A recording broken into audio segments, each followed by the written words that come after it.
Namaskar.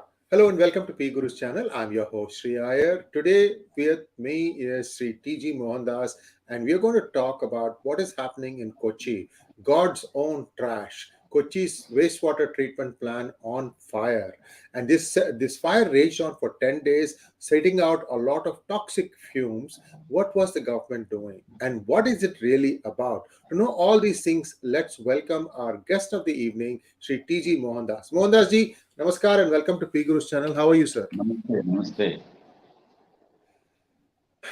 Talk to us a little bit about how this thing started. Kochi is the biggest city in Kerala, most richest probably also, and it has all the main points. And the city is stinking now. What is happening, sir? See, I'll make a small correction to your statement. It is not the failure of wastewater treatment plant. It is the collected waste which was either ignited or self-ignited, and that created the disaster. There is no wastewater treatment plant. In fact, there is no waste treatment plant at all. It is a huge compound, very old village which was acquired by the corporation for this purpose. And they were dumping all waste collected from Cochin Corporation and few other municipalities around. So tippers and tippers of waste was going inside every day. They got it from the citizens bifurcated, that is biodegradable and non-biodegradable. But while loading into the tipper, they they collected everything together. They mixed it and took it to the dumping ground. And the dumping ground was went into flames one fine morning. That was on March 2nd. And they could extinguish the fire only on March 13th. That means for almost 12 days, it was in flames. Nobody knew what to do. They were doing just firefighting, pumping water into the big heaps of waste. Everything is there: plastic, HDP, biodegradable waste, stones, iron pieces, every possible waste is there in the heap. And they were pumping water into that heap. They brought caterpillars from outside because the fire was leaking from all sides. They don't know what to do. Fire is coming from underneath of the pile. So they brought caterpillars and segregated the waste and then started pumping water. Somehow they could contain it after 12 days. Now there is 4.5 lakh cubic meters of waste, burnt, half burnt, and not burnt. All these categories are lying there. And it's now, today is the first rain. Now it is raining in Kochi. I think this is the first rain after the disaster. It could be an acid rain. I have not gone out of my house because that was what an environmentalist suggested, that the first rain will be more damaging to the public health, because all fumes which have gone to the atmosphere will solidify and fall down during the rains. So it is going to create havoc in the city and even suburbs. You know, the smoke went as far as 30, 40 kilometers. And you cannot blame the smoke. It goes in the wind direction. What can we do? Once it is emanated, it goes on its own. But I was surprised by the callous attitude of the corporation. And number two, government of Kerala. Number three, government of India. And number four, unfortunately, I must say, the Kerala High Court. You know how the Kerala High Court interfered? A High Court judge writes a letter to the registrar, and registrar converts it into a public interest litigation and then placing it before a division bench. And now the division bench is daily hearing the matter, passing orders day by day, interim orders, asking for old files, finding out who is responsible, asking the pollution control board what could have been done. which you did not do. You yourself tell us.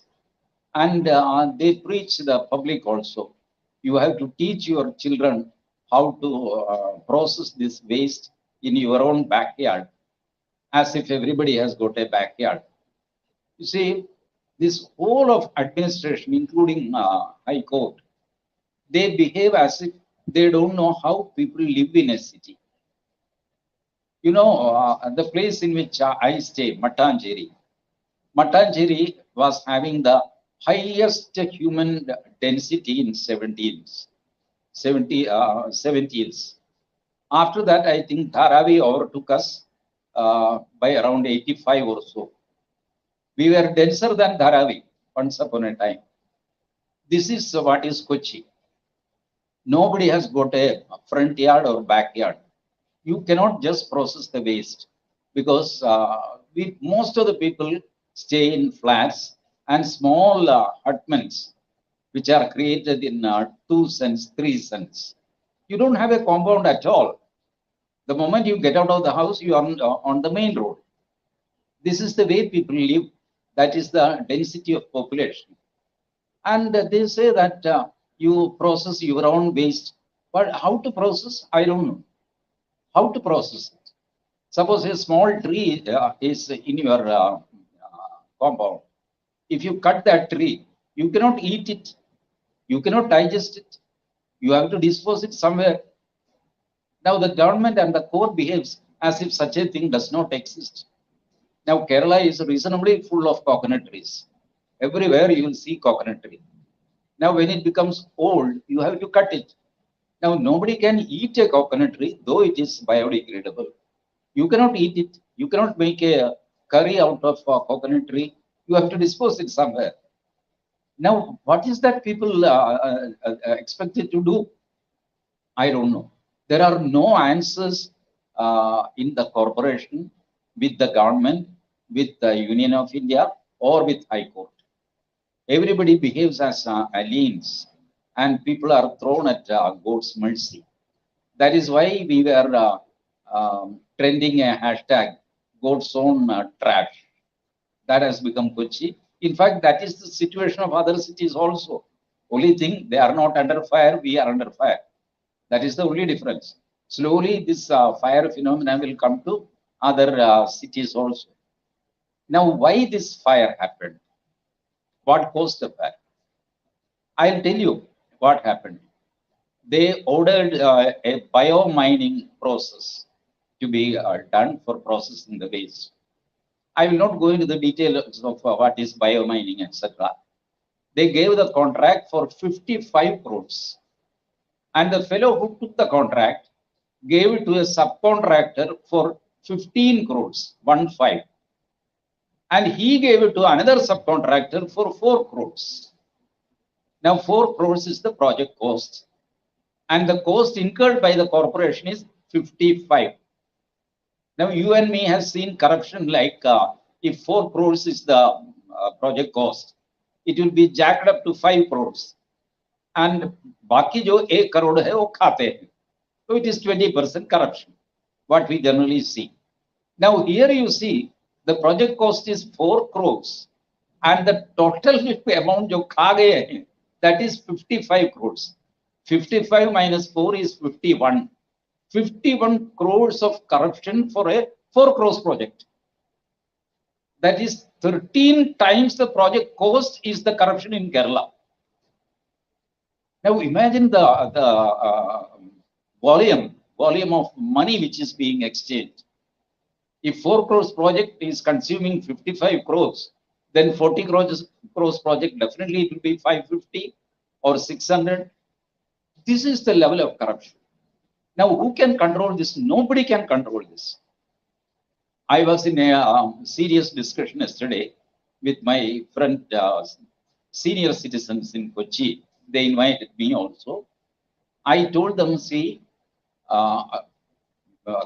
Kochi, especially Kochi, other cities I will not mention now, Kochi is under the control of certain mafia.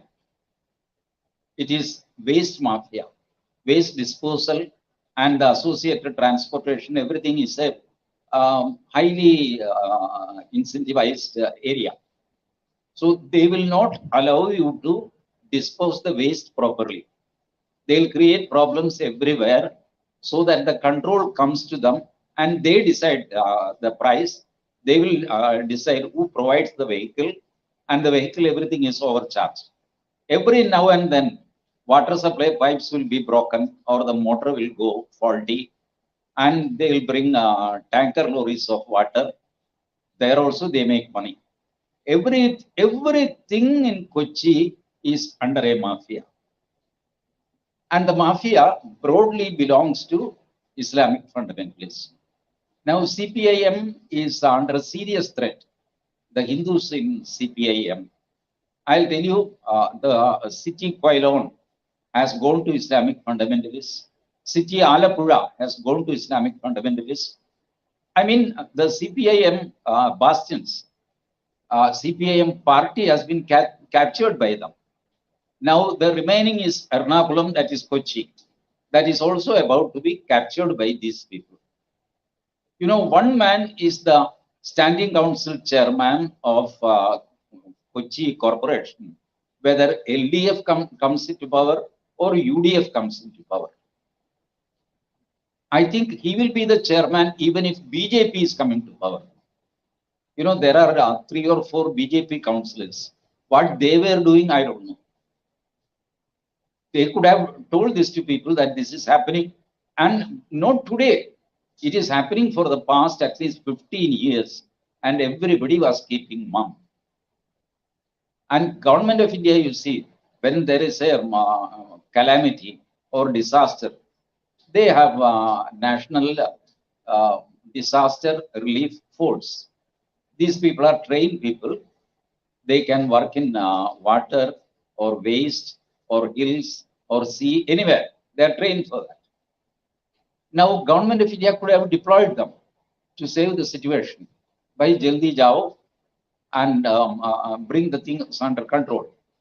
Once the situation is under control, you hand over the control back to the corporation. This was as simple as that. And government of India is authorized to do that. Now, government of India says that unless we get a request from state government, we cannot send NDRF. Even today, they can do that without the request of government of Kerala. Suppose tomorrow Kochi is being attacked from the Western Arabic Sea.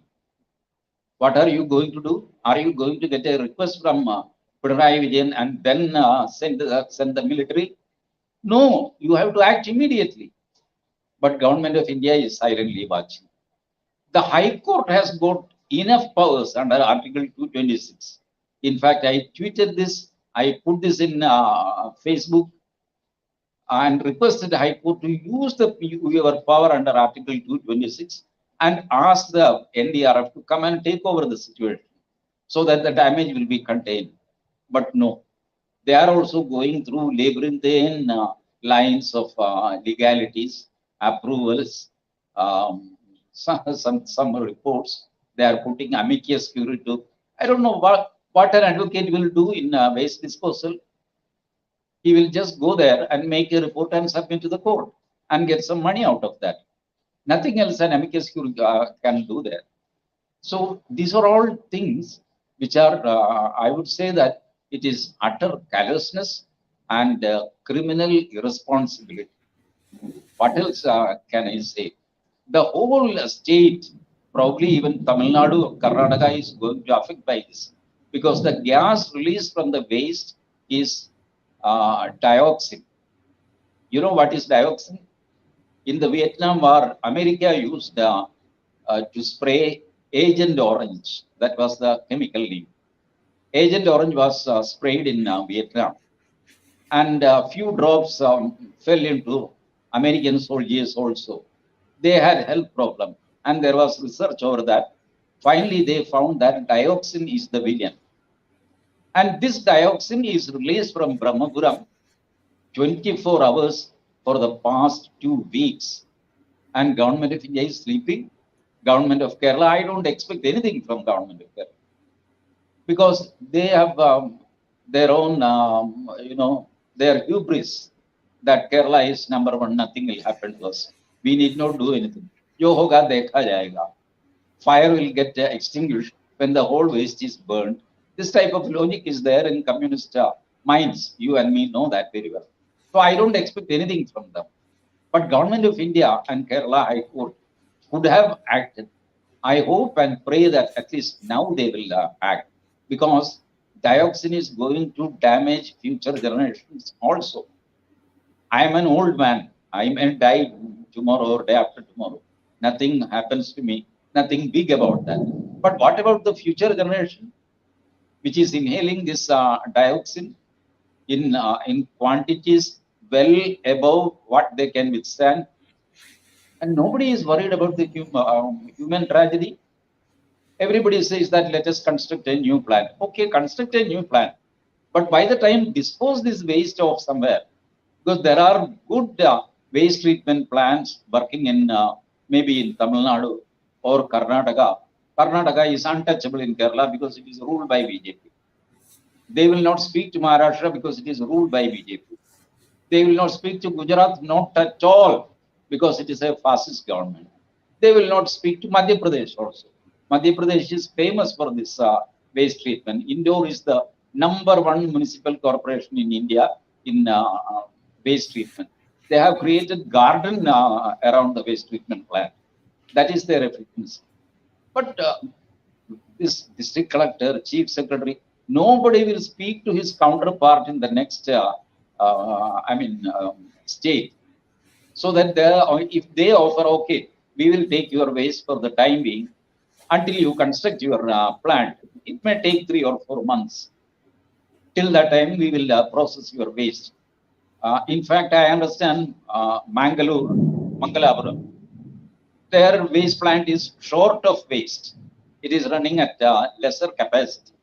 You can transport it to that place and dispose it off at the earliest possible time, so that the damage to the earth and rivers around Brahmapuram will be minimized.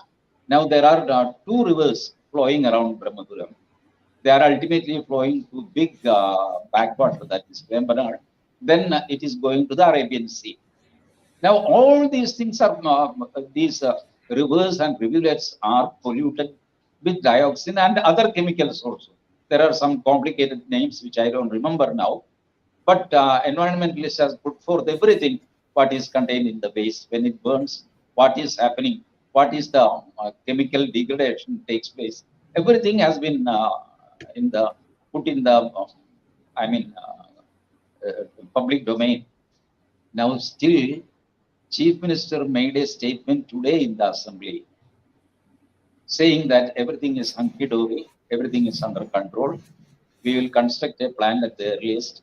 We have certain long-term plans, etc. Political speech. That is all. Day before yesterday, Amit Shah came to Thrissur. For coming to Thrissur, he has to come to 𝙒𝙧𝙤𝙪𝙥𝙥, that is Cochin Airport. 𝙒𝙧𝙤𝙪𝙥𝙥 is more nearer to Brahmapuram than Thrissur. Amit Shah could have paid a quick visit to Brahmapuram. And then he could have seen with his eyes what is happening there. But he did not. I think he doesn't decide his programs. His program is decided by party and other security officials. That means the Kerala BJP has miserably failed to appraise him of the seriousness of the situation. Because in his speech, he mentioned this. अरे भाई 12 दिन से आग चल रही है और आप कुछ नहीं कर रहे हैं. This was his question. So he knew there is a problem, but he never knew the magnitude of the problem. Somebody has to brief him. Sir, this is very dangerous. Let us go there, pay a visit. And the public meeting can wait for another 1 hour. 2-2, 4-4, 10-10 घंटे wait कर रहे हैं नरेंद्र मोदी के लिए और अमित शाह के लिए. लोग वेट करेंगे तो ये हो जाता था. But that was not done. So every political party, including BJP, every administration, including constitutional authority like High Court, has failed this state, and citizens are suffering. This is the a small picture of what is happening in Kochi, and it is going to be a picture of tomorrow to Calicut, Trivandrum, Vellore, Kottayam, everywhere. This is the same thing which is being repeated. Same companies have taken contract in all other places also. They don't take any waste, they don't process any waste. And ultimately what they will do, this is month of March. After March 31st, there will be auditing. So kitna process hua hai, kitna nahi hua hai, their performance will be audited.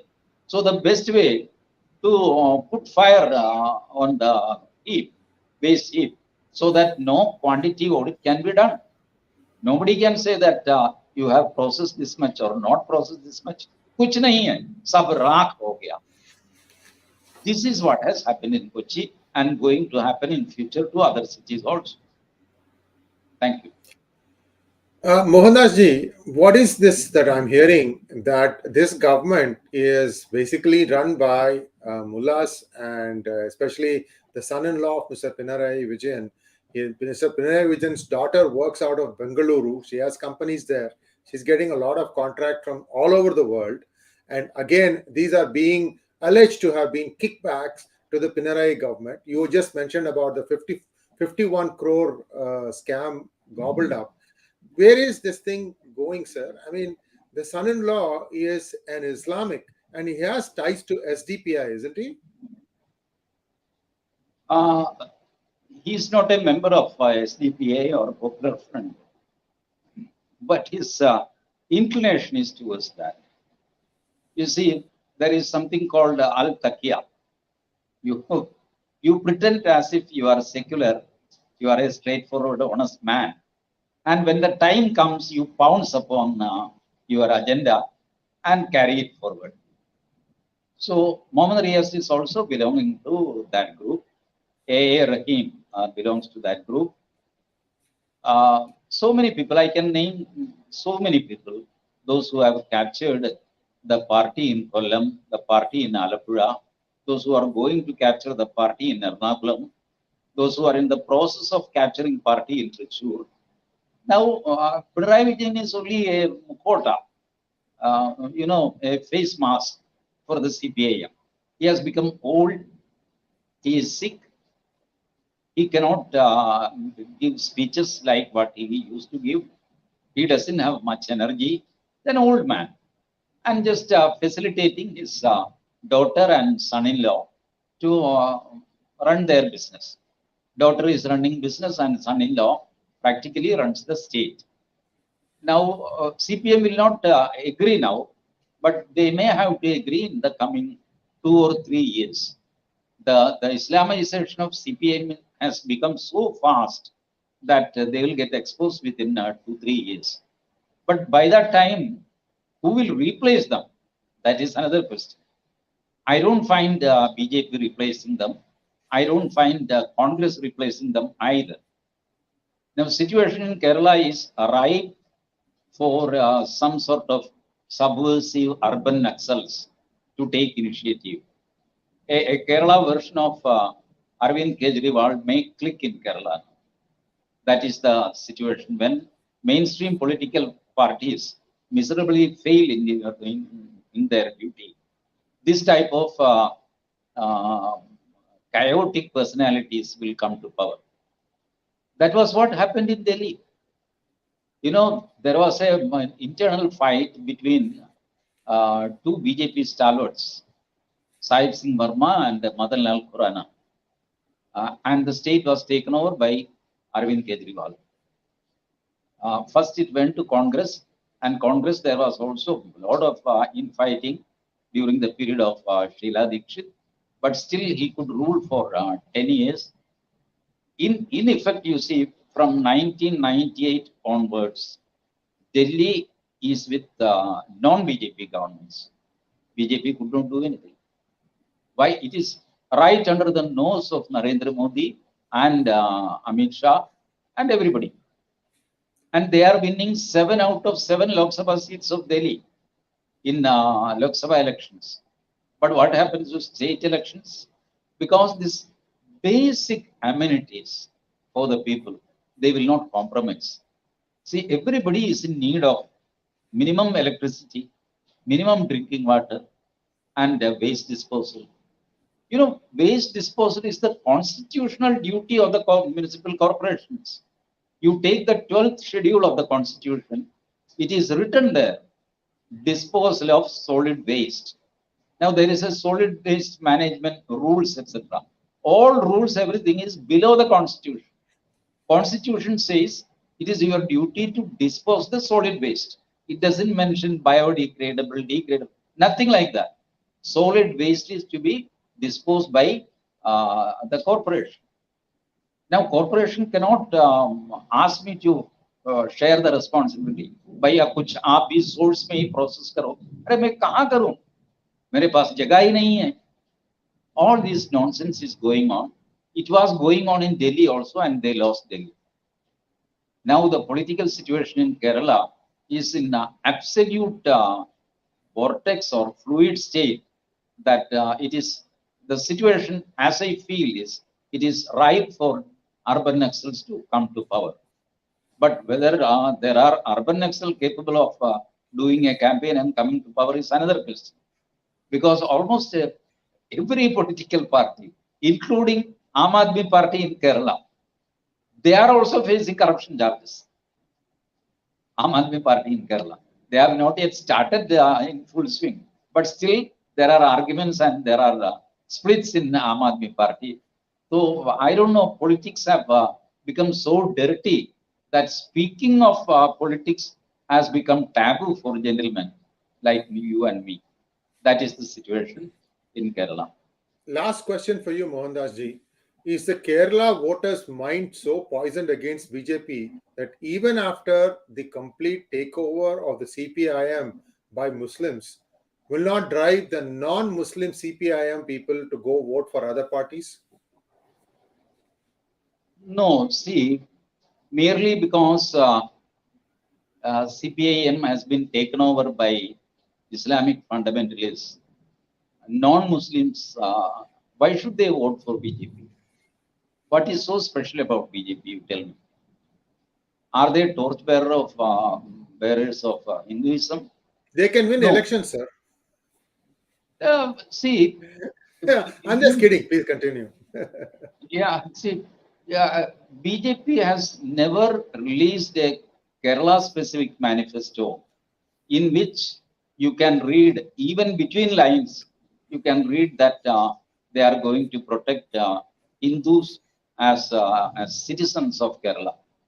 There is no indication. They treat Hindus like any other party.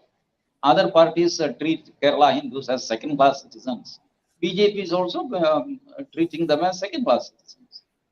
Now, okay, BJP jumped into the fray when this Sabarimala issue came. Why did they jump into the arena? Because they thought it will bring them few seats, but it did not. Once it did not yield results, they just abandoned the idea. That is all. So for politics, all these things, people understand कि भाई ये sincere नहीं है. It's not a anti-Muslim fundamentalist party at all. I will not say pro-Hindutva, at least anti-Islamic fundamentalist party. I made a public statement which created furor. I said, you align with Muslim League, because Muslim League is not an Islamic fundamentalist party. You aligned in Kashmir with PDP. What is so big about much more softer party called Muslim League? Yeah, I have nothing against Muslims. I know the dynamics of Muslim society. But problem is, even Muslim League is unable to control this fundamentalists. Rather, they are yielding to the fundamentalists day by day. That is their problem. And now, since the PFI, ever since the PFI was banned, there is some respite in their activity. But they will shortly they'll regroup and come back. They'll morph into something else. See, the thing about all this is a mindset. Madrasas have not been closed. Madrasas have not been regulated properly. That should have happened in parallel to the banning of PFI. At least save the future generations from getting their heads filled with poison and vitriol. That is the bigger concern. Mohandas ji, today there's a possibility that in next few years, 2-3 years, Kingdom of Saudi Arabia will start reading Ramayana, but they'll still make sure that in the Indian Muslim continues to have the same kind of a vitriolic mindset. What I'm also hearing is while Kingdom of Saudi Arabia is getting away from radical Islam, they've outsourced it for a fee to another country. So the radicalization, that covert thing, is going to continue, and it's up to India. I don't know why for Modi and Amit Shah, Kerala doesn't exist. It's not a part of India or what. The same thing I can say with Tamil Nadu also. In one, you have mullahs running it. In other one, matrans are running it. The others are just facades. I'm really sorry to see how India is getting broken up one state at a time, Mohandas ji. अरे मैं क्या बताऊं, ये जो छोटी गाड़ी पर डोसा वगैरह बेचते हैं ना शाम को, it's only evening business. On a cycle type of vehicle, you make dosa, idli, etc., and you sell it. That is in Malayalam, it is called tattu kada. It's a tattu, and kada is shop. Yeah. Now, one day I tweeted that there are around 49 tattu kadas in Kochi, but all 49 are owned by one man. That is called Kerala Mafia. This was my tweet in Malayalam.